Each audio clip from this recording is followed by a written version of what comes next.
ابلیس کے سائے میں غیر مرئی دنیا انسانیت کا دشمن اور مومن کا ہتھیار۔ شہادت رسالت اشہد ان محمدن رسول اللہ کا عقیدہ اور انسانیت کی اصل ذمہ داری۔ اسلام کا پہلا اور سب سے بنیادی عقیدہ کلمہ شہادت ہے، لا الہ الا اللہ محمد الرسول اللہ، یعنی اللہ کے سوا کوئی معبود نہیں اور محمد صلی اللہ علیہ وآلہ وسلم اللہ کے رسول ہیں۔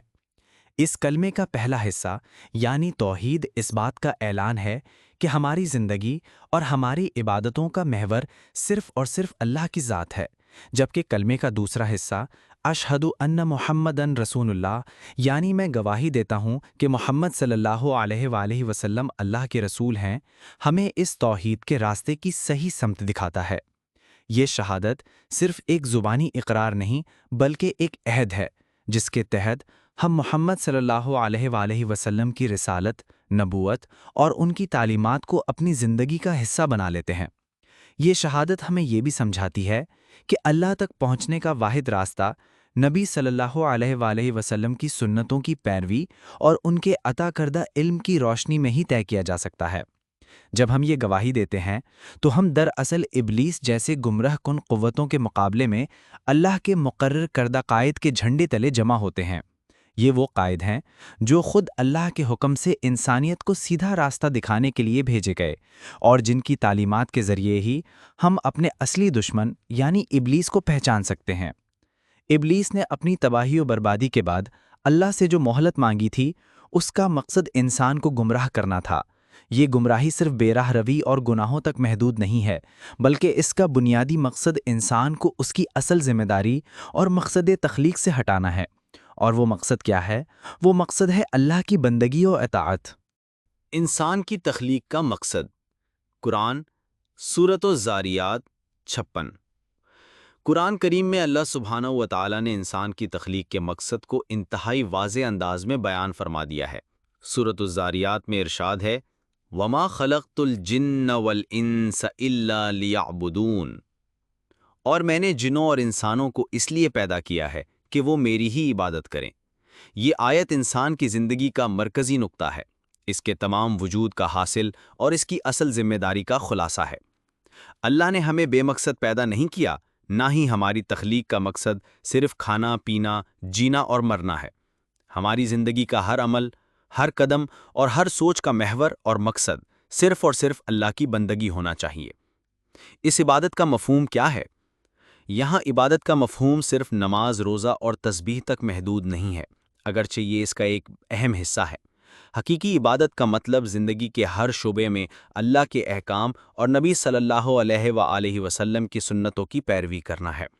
ہماری سوچ، ہمارا کردار، ہمارے تعلقات، ہمارا کاروبار، ہماری معاشرت اور ہماری سیاست، ہر چیز اللہ کی رضا کے تابع ہو۔ جب انسان اس مقصد کو فراموش کر دیتا ہے تو وہ ابلیس کے لیے ایک آسان ہدف بن جاتا ہے۔ ابلیس کا سب سے بڑا حربہ انسان کو اسی اصلی مقصد سے غافل کرنا ہے۔ وہ اسے مادی خواہشات میں الجھا دیتا ہے، دنیاوی کامیابی کو اس کا اصل ہدف بنا دیتا ہے اور اسے یہ بھولنے پر مجبور کر دیتا ہے کہ اس کی تخلیق کا مقصد صرف اور صرف اللہ کی بندگی ہے۔ یہی وہ مقام ہے جہاں اشہد ان محمد الرسول اللہ کا عقیدہ ہماری رہنمائی کرتا ہے، کیونکہ نبی صلی اللہ علیہ وآلہ وسلم نے ہمیں بندگی کے ہر پہلو کو عملی طور پر کر کے دکھایا۔ باب دوم، غیر مرئی دنیا، انویزیبل ورلڈ۔ قرآن اور حدیث کی روشنی میں اس کائنات کا ایک حصہ ایسا بھی ہے جو ہماری آنکھوں سے اوجھل ہے، جسے ہم غیر مرئی یا عالم غیب کہتے ہیں۔ اللہ تعالیٰ نے اس غیر مرئی دنیا کو بھی نہایت حکمت اور ترتیب کے ساتھ تخلیق کیا ہے۔ اس دنیا کے دو اہم حصے ہیں، فرشتے اور جنات۔ ان دونوں کو سمجھنا ابلیس کی حقیقت کو سمجھنے کے لیے نہایت ضروری ہے، کیونکہ ابلیس کا تعلق اسی غیر مرئی دنیا سے ہے۔ فرشتوں کی حقیقت، نور سے تخلیق۔ حدیث مسلم 2996۔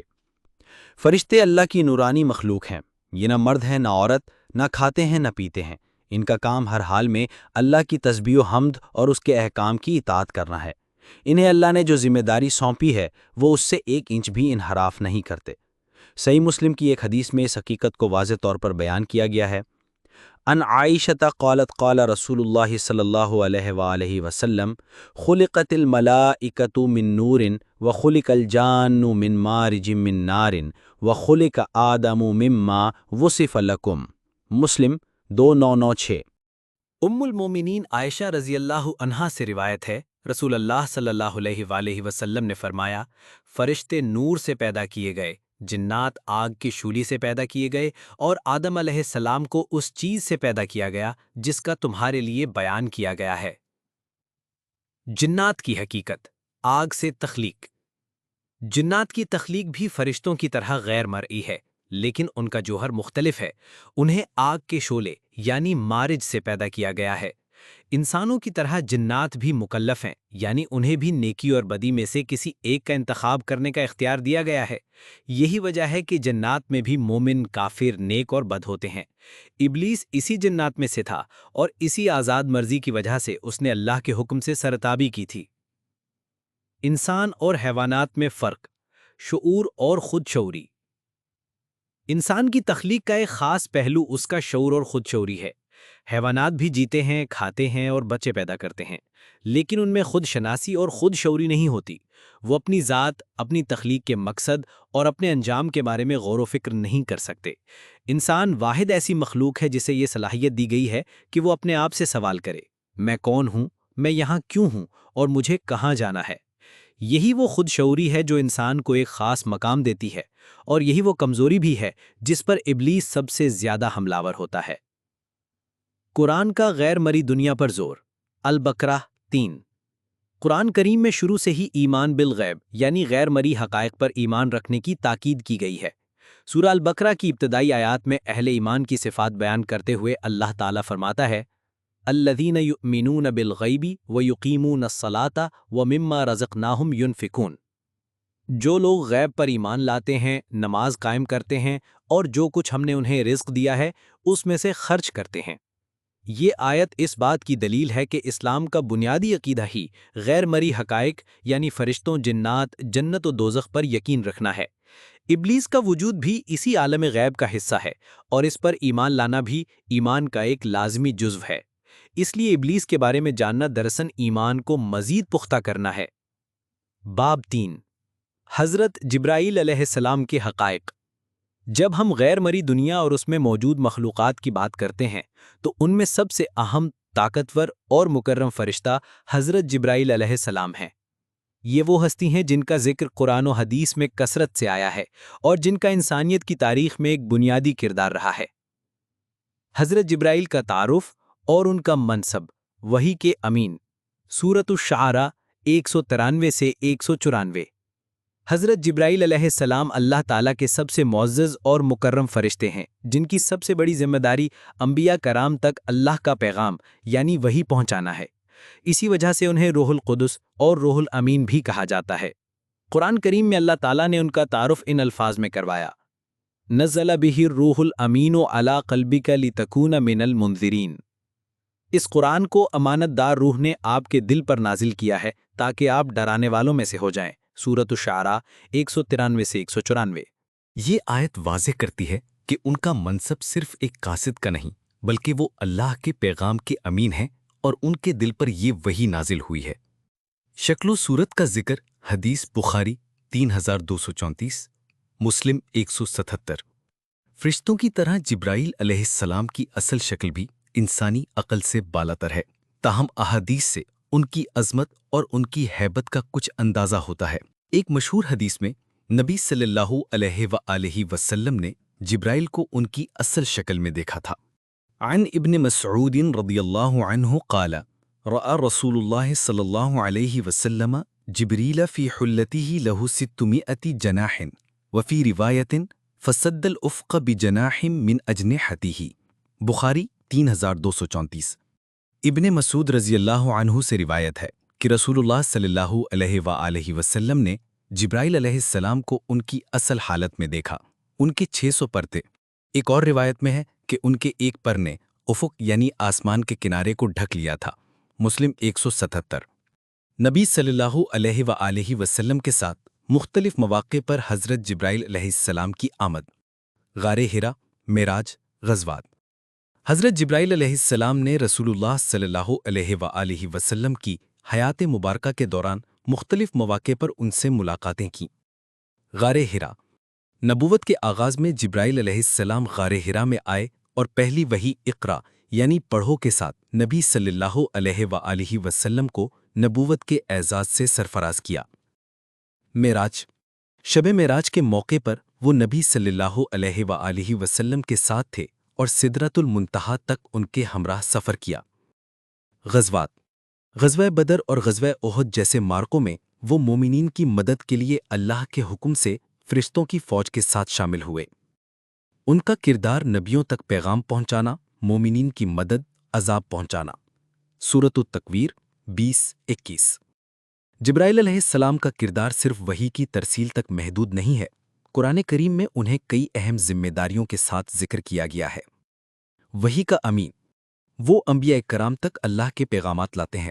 سورۃ التکویر 20-21۔ مومنین کی مدد، جنگوں میں فرشتوں کی مدد سے مومنین کو تقویت کا ذریعہ بنتے ہیں۔ عذاب الہی، اللہ کے حکم سے قوموں پر عذاب نازل کرنے کے لیے بھی وہ مامور ہوتے ہیں، جیسے قوم لوط پر عذاب نازل کرنا۔ قرآن کریم میں ان کی عظمت کو ان الفاظ میں بیان کیا گیا ہے: ذی قوت عند العرش مکین مطاع ثم امین۔ ذاتی قوت والا ہے، مرتبہ بلند ہے، وہاں اللہ کا مطیع ہے اور وحی کا امین ہے، کمی نہیں کرتا۔ سورۃ التکویر 20-21۔ باب 4، ابلیس، انسانیت کا اولین دشمن۔ ہم نے غیر مرئی دنیا میں فرشتوں اور جنات کی تخلیق کو سمجھا اور اس دنیا کے سب سے عظیم فرشتے حضرت جبرائیل علیہ السلام کے مقام اور کردار پر روشنی ڈالی۔ اب اس ویڈیو کے سب سے اہم حصے کی طرف آتے ہیں، ابلیس۔ اس کی داستان صرف بغاوت کی داستان نہیں، بلکہ یہ انسان کے لیے ایک ایسی آزمائش کی بنیاد ہے جو تخلیق آدم کے ساتھ ہی شروع ہو گئی تھی۔ عزازیل کا پس منظر۔ جنات میں سے علم و عبادت میں بلند مقام۔ ابلیس کوئی فرشتہ نہیں تھا، بلکہ اس کا تعلق جنات سے تھا۔ قرآن کریم میں اللہ تعالیٰ نے اس کی صراحت فرمائی ہے کہ وَإِذْ قُلْنَا لِلْمَلَائِكَةِ اسْجُدُوا لِآدَمَ فَسَجَدُوا إِلَّا إِبْلِيسَ كَانَ مِنَ الْجِنِّ فَفَسَقَ عَنْ أَمْرِ رَبِّهِ۔ اور جب ہم نے فرشتوں سے کہا کہ آدم کو سجدہ کرو تو سب نے سجدہ کیا سوائے ابلیس کے، وہ جنوں میں سے تھا، سو اس نے اپنے رب کے حکم کی نافرمانی کی۔ سورۃ القحف آیت نمبر 50۔ اس کا اصل نام عزازیل تھا اور جنات میں اس کا مقام بہت بلند تھا۔ وہ اللہ کی عبادت میں اتنا مشغول تھا کہ فرشتوں کی صحبت میں آ گیا تھا اور اسے بھی فرشتوں کے ساتھ اللہ کے دربار میں شمولیت کا اعزاز حاصل تھا۔ یہ مقام اس کی عبادت اور علم کی وجہ سے حاصل ہوا تھا، مگر اس کے باطن میں تکبر کا ایک ایسا زہر چھپا ہوا تھا جو وقت آنے پر ظاہر ہو گیا۔ سجدہ آدم کا واقعہ، البقرہ 34، الاعراف 11-12 اور الحجر 28-35۔ جب اللہ تعالیٰ نے انسان یعنی حضرت آدم علیہ السلام کو اپنی خلافت کے لیے پیدا کرنے کا ارادہ فرمایا تو اس نے فرشتوں اور اس جن سے جو ان کے ساتھ تھا کو ایک امتحان میں ڈالا۔ قرآن مجید میں کئی مقامات پر اس واقعے کو بیان کیا گیا ہے۔ وَإِذْ قُلْنَا لِلْمَلَائِكَةِ اسْجُدُوا لِآدَمَ فَسَجَدُوا إِلَّا إِبْلِيسَ أَبَىٰ وَاسْتَكْبَرَ وَكَانَ مِنَ الْكَافِرِينَ۔ اور جب ہم نے فرشتوں سے کہا کہ آدم کو سجدہ کرو تو سب نے سجدہ کیا سوائے ابلیس کے، وہ جنوں میں سے تھا، اس نے اپنے رب کے حکم سے انکار کیا اور اطاعت سے انکار کیا اور وہ تکبر کرنے والا بن گیا۔ اس کا مقصد حضرت آدم علیہ السلام کی تعظیم اور ان کی خلافت کا اقرار تھا۔ تمام فرشتوں نے اس حکم کی اطاعت کی، لیکن ابلیس نے انکار کر دیا۔ ابلیس کا انکار، تکبر اور حسد کی اصل وجہ۔ ابلیس کے انکار کی وجہ اللہ کے حکم سے بغاوت اور اس کے دل میں پنہاں تکبر تھا۔ جب اللہ تعالیٰ نے اس سے پوچھا کہ تم نے سجدہ کیوں نہیں کیا تو اس نے دلیل دینے کی کوشش کی۔ قَالَ مَا مَنَعَكَ أَلَّا تَسْجُدَ إِذْ أَمَرْتُكَ قال انا خیر منہ خلقتنی من نار و خلقتہ من طین۔ اللہ نے فرمایا تمہیں کس چیز نے سجدہ کرنے سے روکا جبکہ میں نے تمہیں حکم دیا تھا؟ اس نے کہا میں اس سے بہتر ہوں، تو نے مجھے آگ سے بنایا ہے اور اسے مٹی سے بنایا ہے۔ سورۃ الاعراف آیت نمبر 12۔ یہ تکبر اور اپنی برتری کا احساس ہی اس کی اصل گمراہی کا سبب بنا۔ وہ یہ بھول گیا کہ کسی کی تخلیق کا جوہر نہیں بلکہ اللہ کا حکم اطاعت کا اصل معیار ہے۔ اس نے اللہ کے حکم کو پس پش ڈال کر اپنے ذاتی خیال کو ترجیح دی۔ اس کے دل میں حسد نے بھی جنم لیا کہ یہ مقام ایک نئی مخلوق کو کیوں دیا جا رہا ہے۔ 7 مقامات جہاں قرآن میں واقعہ بیان کیا گیا ہے۔ قرآن مجید میں اس واقعے کو مختلف سیاق و سباق میں بیان کیا گیا ہے، جس کی وجہ اس کی اہمیت کو اجاگر کرنا ہے۔ اس واقعے کو سورۃ البقرہ، سورۃ الاعراف، سورۃ الحجر، سورۃ الاسراء، سورۃ الکہف، سورۃ طٰہٰ اور سورۃ الصاد میں بیان کیا گیا ہے۔ ہر جگہ اس کا ذکر انسان کو اس کے سب سے بڑے دشمن کی حقیقت اور اس کی سرکشی سے باخبر کرنے کے لیے کیا گیا ہے۔ باب نمبر 5، ابلیس کا چیلنج اور انسانیت کی آزمائش۔ ابلیس کی بغاوت کے بعد اسے اللہ کی رحمت سے دور کر دیا گیا اور اس پر لعنت بھیج دی گئی۔ اس موقع پر ابلیس نے مایوسی اور پشیمانی کے بجائے تکبر اور انتقام کا راستہ چنا۔ اس نے اللہ سے ایک مہلت طلب کی کہ تاکہ وہ قیامت تک آدم کی اولاد کو گمراہ کرنے کی کوشش کر سکے۔ اللہ نے اسے یہ مہلت عطا فرمائی، جس کے بعد ابلیس نے انسانیت کو گمراہ کرنے کا باقاعدہ چیلنج قبول کیا اور یہ اعلان کیا کہ وہ چاروں سمت سے انسان پر حملہ کرے گا۔ ابلیس کا اللہ کے حضور چیلنج، الاعراف 16-17 اور الصاد 82-83۔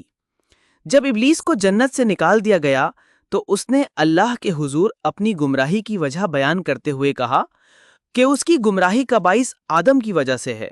اس کے بعد اس نے اللہ کے حضور یہ عہد کیا، قال فبما اغویتنی لاقعدن لهم صراطک المستقیم ثم لآتینہم من بین ایدیہم ومن خلفہم وایمانہم وعن شمالہم ولا تجد اکثرہم شاکرین۔ اس ابلیس نے کہا پس اس وجہ سے کہ تو نے مجھے گمراہ کیا، میں ضرور ان انسانوں کے لیے تیرے سیدھے راستے پر بیٹھوں گا، پھر میں ان کے پاس، ان کے آگے سے، ان کے پیچھے سے، ان کی دائیں جانب سے اور ان کی بائیں جانب سے آؤں گا، اور تو ان میں سے اکثر کو شکر گزار نہیں پائے گا۔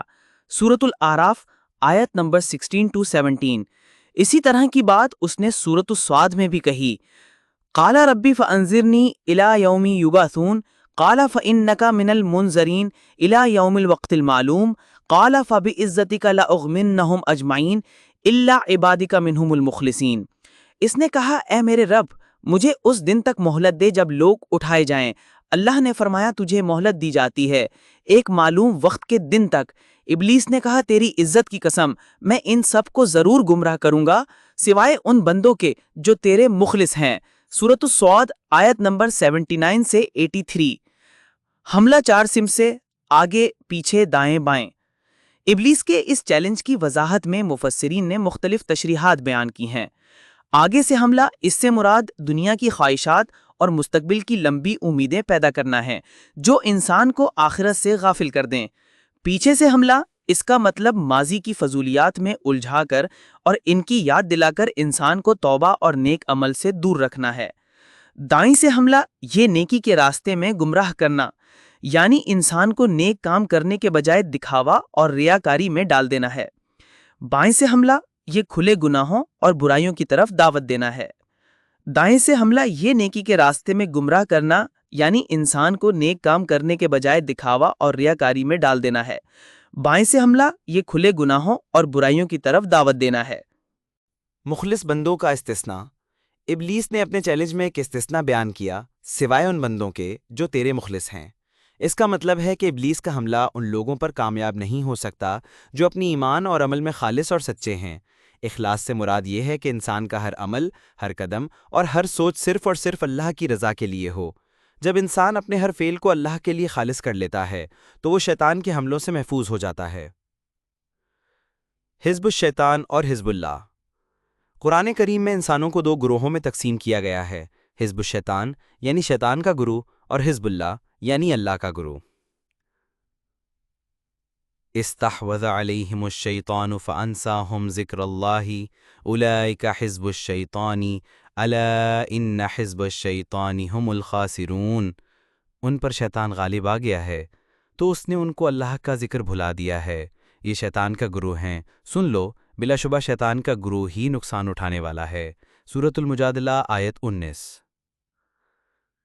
اس کے برعکس اللہ کے گروہ کا ذکر ان الفاظ میں ہوا ہے، اولئک کتب فی قلوبہم الایمان وأیدہم بروح منہ ویدخلہم جنات تجری من تحتها الانہار خالدین فیہا رضی اللہ عنہم ورضوا عنہ اولئک حزب اللہ الا ان حزب اللہ ہم المفلحون۔ یہ وہ لوگ ہیں جن کے دلوں میں اللہ نے ایمان لکھ دیا ہے اور اپنی طرف کی روح سے ان کی مدد کی ہے، اور انہیں ایسی جنتوں میں داخل کرے گا جن کے نیچے نہریں بہتی ہیں، وہ ان میں ہمیشہ رہیں گے۔ اللہ ان سے راضی ہے اور وہ اللہ سے راضی ہیں، یہی اللہ کا گروہ ہیں، سن لو بلا شبہ اللہ کا گروہ ہی کامیاب ہونے والا ہے۔ سورۃ المجادلہ آیت 22۔